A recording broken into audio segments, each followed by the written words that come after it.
Hanya berdatang Al-Quran sahaja, tiba-tiba benda tu berlaku begitu pelik. Bukan pada suka terima. Tengah dengan bahwa Allah habaq zalikal kitab, yang demikian kitab ini tidak ada sedikit keraguan baginya. Sama ada bersyak pun tak, Quran pun tak, Allah sikit pun tak boleh ragui Al-Quran. Hudal lil muttaqin, ini pada orang yang bertakwa. Siapa dia bertakwa? Apa Allah sebut? Mula sekali alladzina yu'minuna bil ghaib. Kemudian yuqimuna as-salat. Maknanya kalau orang tak beriman, tak ada rukun iman pada diri dia, tidak percaya kepada Allah, tidak percaya Nabi, tidak percaya kepada akhirat, tidak percaya pada dosa, pahala, rahmat, berkat, nikmat, susah dalam memahami Islam ini. Prasyaratnya yang menjadi pesan kepada manusia ini beriman kepada Allah jadi permasalahan kepada manusia. Kalau hang buat ini berkat, hang tak ambil Rasulullah hidup hang berkat, berkat susah, duit orang nampak, berkat orang tak nampak pun tak. Ini kata, tapi itu ada nilai. Yang kita kata, ini beriman dengan surah Al-Quran termasuk kalau beriman dengan kerajaan lain. Okey, yang keenam. Banyak bercerita ini. Saya mestilah beriman bahawa sekalian manusia melakukan kebaikan dan kejahatan dengan pilihan dan kehendak mereka sendiri.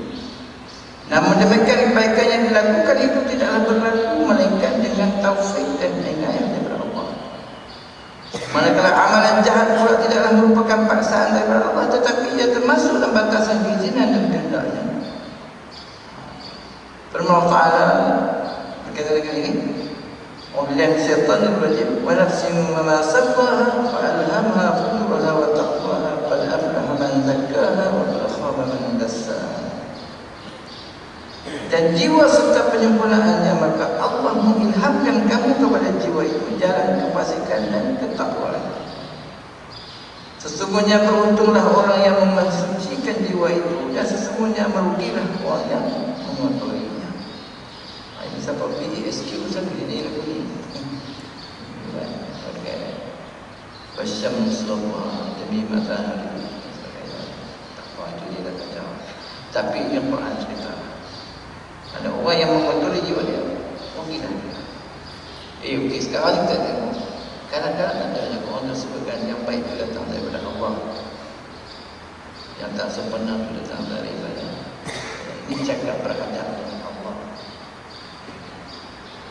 Kau yang mengaji yang ada di dalam sikit itu, semua itu baik dan jahat datang daripada Allah.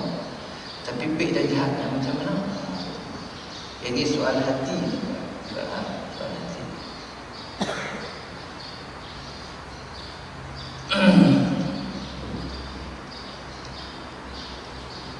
Jadi Allah dia bagi, dia nak kata sebelum saya kata dah, kan kita tak ada nak komplain Allah Ta'ala.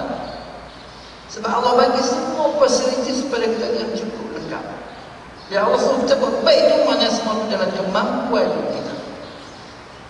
Kita nak tak banyak komplain sikit pun. Itu saya cakap pasal mata kan. Allah kata jangan tengok benda maksiat. Kita pun bagi macam-macam alasan. Tapi Allah cipta benda itu sampai kalau nak argue memang tak boleh nak buat. Allah bagi, suruh buat baik Allah bagi. Itu maknanya dia alasan. Wa may ya'mal mithqala dzarratin khairan yarah, wa may ya'mal mithqala dzarratin syarran yarah. Siapa yang buat baik, dia akan lihat kesan dia. Dan buat akan berada di hati saya. Tapi yang pernah kita baca dalam tafsir, dia kata jadi bagi itu pun dalam dua keadaan. Satu, nak memberi berita gembira tentang amal baik kita ni kan. Sehingga apa yang tuan-tuan buat ni, sikit ke besar ke besok di akhirat Allah akan tunjuk balik. Begitu juga jahat, akan buat sikit pun Tuhan akan tunjuk balik kita. Tapi tunjuk dalam dua keadaan. Sama dia tu ahli syurga ataupun dia ahli neraka. Kalau ada tu ahli syurga, Allah akan tunjuk juga amal baik itu. Pastilah mana dia tu akan tunjuk dia amal baik kau ni. Allah nak menggembirakan. Tapi pada masa yang sama Allah akan tunjuk kerja-kerja jahatnya. Dulu hang ada buat jahat ini. Kerana Allah nak gembirakan dia, tetapi aku ampunkan dosa kamu. Aku bertaubat. Cuba tuan-tuan rasa macam mana? Tengok nasib baiklah Allah kan. Itu menggembirakan dia. Cuma tunjuk tu mungkin dalam bentuk yang ini dia kata apa, dia berleku kan. Tak tahu apa dia akan ada Allah. Tapi orang yang nakal terjajah aja pada satu kali ini sekian jam sekian buat kerja ini. Tapi pada sama Allah akan tunjukkan kerja-kerja baik dia. Dia hang pada buat kerja baik tapi kalau hang tak ikhlas, hang bagi batas semua kerja baik ni, aku tak fikir Allah dah menyiksa dia. Berasa sedih lah kita buat elok lah, tak tahu tak kira. Frasa kan? Itu tidak menyiksa. Itu faman ya'mal mithqala dzarratin khairan yarah. Wa man ya'mal mithqala dzarratin syarran yarah. Itu kita jangan take it for granted. Benda jahat benda tak baik kecil pun kita fikir. Sebab Allah akan tunjukkan kepada kita. Jadi sebab itu bermakna kita kena belajar, kita mengaji, kita minta hidayah daripada Allah Taala. Dan Allah yang ajar kita. So minta macam mana? Ihdinas siratal mustaqim.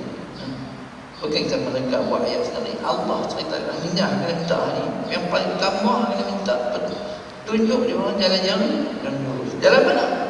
Jalan para anbiya, as-siddiqin, wasyhada usahin, siratal ladzina an'amta 'alaihim. Ghairil maghdub, selain daripada jalan apa dia? Yahudi dan Nasara. Ini pun kalau ulama berbincang, Yahudi dan Nasara bukanlah seorang Yahudi, tapi tak mau jadi pandai macam Yahudi. Apa dia? Orang ni mereka ni berilmu, ahli kitab. Tapi tak apa guna ilmu untuk bahkan guna ilmu untuk nak sesatkan orang. Ini dia. Ini dipanggil orang yang Nasara disimpulkan sebagai orang yang tidak berilmu tapi rasa macam mana? Baca juga. Ayat ini tak pandai. Dosa dia pandai. Ada kena pandai tapi dia bukan apa untuk kebaikan. Jadi dua-dua ni Allah Taala minta jauh daripada jenis-jenis yang macam ni. Dan ingatlah Allah ni tidak memungkiri kalau kamu buat baik dia akan baik. Tapi semua ini Allah yang memberi hidayah kepada kita. Allah bagi betul, Allah bagi semua cukup daripada Nabi hantar kitab Quran apa semua kat kita ni. Jadi kita kalau kita buat nakal salah. Itu Allah bagi peluang. Itu di sini bermaknanya namun kebaikan yang dilakukan tidaklah berlaku melainkan dengan taufik dan inayah daripada Allah. Manakala beramal jahat pula tidaklah merupakan paksaan daripada Allah, tapi ianya termasuk dalam batasan keizinan dan kehendak Allah juga berkehendak. Sebab itu saya dah sebut dulu ni mendapat nikmat syukur kalau diuji daripada sahabat dan Allah. Kalau kita terlanjur dengan dosa bertobat cepat-cepat, kalau kita rasa bagi pasti kalilah Ta'ala tak ada benda yang mungkin lagi. Ya, jenis manusia ni macam tu lah. Kadang sekali dia turun, sekali dia naik, disebut iman kan? Dan firman Allah Ta'ala lagi dalam Al-Quran, kullu nafsin bima kasabat rahina. Tiap-tiap diri bertanggungjawab atas apa yang telah dibuat. Kita tak akan bertanggungjawab masing-masing dosa, masing-masing tanggung. Tetapi kadang-kadang ada dosa kita disebabkan oleh orang lain. Kita hanya membuat bagi kita jangan terlibat dengan perkara itu. Contoh yang mudah ni apa? Man minkum ra'amun kalam. Siapa dia berkata yang tak perlu lagi taklah diubah dengan tangan dia atau dia besar terjadi. Fa'ilah kastatan wa lisan. Kalau tak mampu dengan lisan dia lidah teguh dan sebagainya. Tak mampu orang lain amanah dia dengan qalbi, dengan hati dia. Itu sebab lemah. Okey, jadi sekarang banyak juga orang kadang-kadang jangan berjaga terfikir orang. Tidak, ada orang kata. Kan saya kalau ada orang buat maksiat depan kita, buat benda tak elok, kita tengok sebab. Jadi kalau dia kata apa? Apa orang? Lu your business, apa dia main your business? Mana kisah? Kisah orang. Cuma kita jawab dia, kita bukan jaga terfikir orang, kita jaga terfikir kita. Sebab apa? Sebab buat benda tak elok. Kalau aku tak buat aku dosa sebab tak selesai. Itu kenapa melepaskan dosa aku. Hang dosa betul. Hang buat dosa hang takut sendiri. Itu kan wala tazru bizru ukhra. Tidak pun seorang tanggung dosa lain, masing-masing dosa masing-masing tanggung. Itu kalau kita tengok Quran ni pun la tazru bizru ukhra. Semua sekali sekali lain sekali lagi. Dia sendiri pun tak sanggup buat. Allah pilih cantik pula. Allah mengatakan